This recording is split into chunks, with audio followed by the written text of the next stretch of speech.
So yesterday we were talking about um, basically all the situations, well, all but one of the situations that has to do with ionic compounds. So we looked at just regular binary ionic compounds, which was review for you from Science 10. Okay, ionic compounds have a metal and a non-metal. Okay, and we name them metal first, non-metal second, ends in "ide."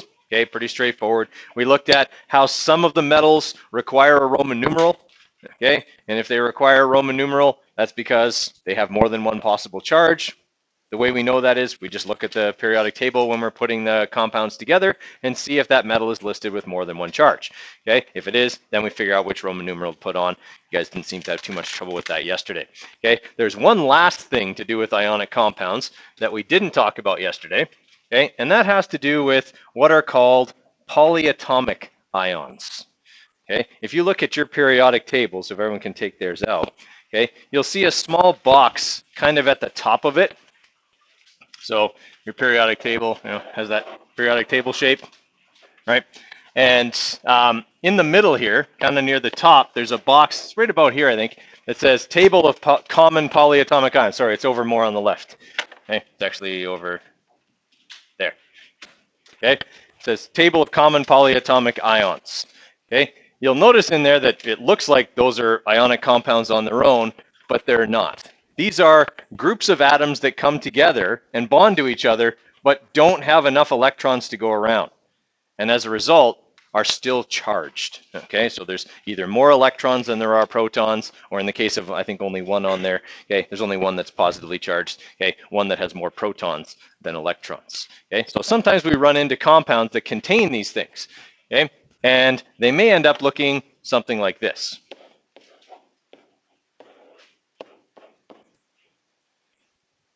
Okay, now that compound starts with a metal, agreed? Sodium's a metal.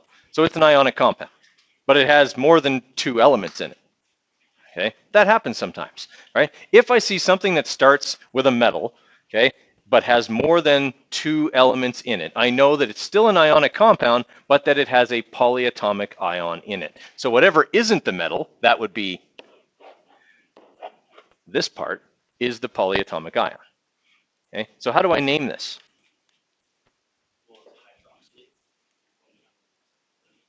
Hydroxide, actually, but yeah. All I do is look up the name in that table. Okay, in the table of polyatomic ions, I find OH. Okay, OH has a -1 charge, and it's called hydroxide.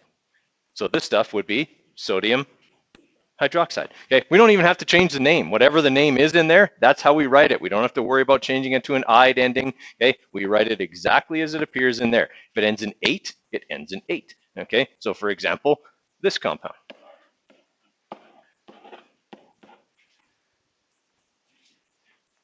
Okay, this is copper 2 sulfate. Okay, if you look on there, SO4 is called sulfate. So I just write the name as it appears on there. So this is copper, Roman numeral 2, because copper's got more than one possible charge, sulfate. Okay, now, how did I know copper was a 2 again?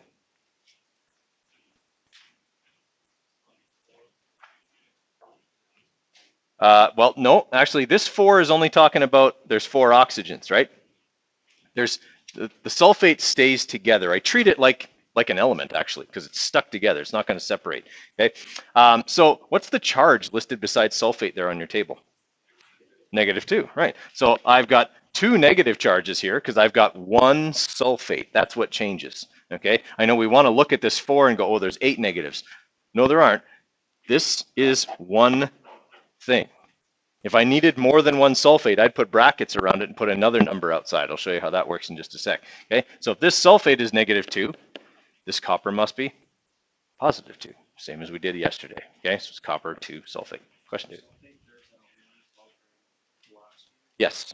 Yeah, but we treat it like it's one thing. Okay, so I would treat it like it was, let's say, oxygen, right? If I was looking at copper 2 oxide, it would look like this, right? And I would go, oh, well, there's one oxygen. It's -2, so copper must be +2. Okay, this stays together as a single unit. Okay. All right. What if I run into something that looks like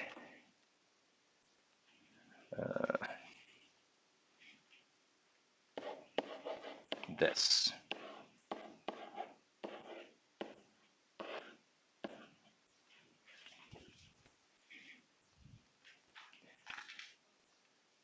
Okay, so what's NO3? Nitrate, right? NO3 is nitrate. Okay, pretty common polyatomic ion actually. It's in lots of fertilizers and stuff. Okay, so nitrate, okay, is this ion here. How many nitrates are there? 2. Okay, I know, but that's a common thing. That's why I'm doing it. I'm not trying to embarrass anybody because that happens lots. Okay, not the embarrassing people, just that mistake. Okay, so yeah, we're looking here, and I see a 3 inside and a 2 outside, and automatically we go to math. We got to multiply numbers that are in brackets. No, we don't actually. Okay, yes, there are 6 oxygens here for sure. Okay, there are 2 nitrogens here, but there are 2 nitrates. That's why this thing is in brackets. Okay, it's in brackets saying everything in the brackets there's twice as much of. Okay, so there are 2 nitrates here. Okay, everybody follow me on that? A single nitrate is made up of 1 nitrogen and 3 oxygens. Since there's 2, there's 6 nitrogens and 2 nitrogens. Sorry, 6 oxygens and 2 nitrogens.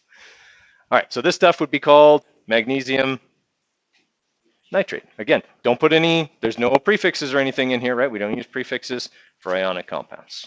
Okay. All right, you're going to run into those occasionally. It's not something that happens a lot, but you still need to know what to do when you encounter it. Magnesium is 2+. That's why there has to be a 2 out here, right? So if I'm looking at the swap and drop, okay, so before I had done this, I would have just had these 2 things kind of set up like this, right? And this would be -1, right? So I take the 1 and I put it here, but we don't write 1s, okay? I take the 2, move it over, and it comes down here. Well, I can't do this, right? That's not the same thing, okay? That's not saying there's 2 nitrates. That's saying there's 1 nitrogen and 32 oxygens. Not quite the same as this. Okay, that's why the brackets have to go there. It makes it work out a lot differently.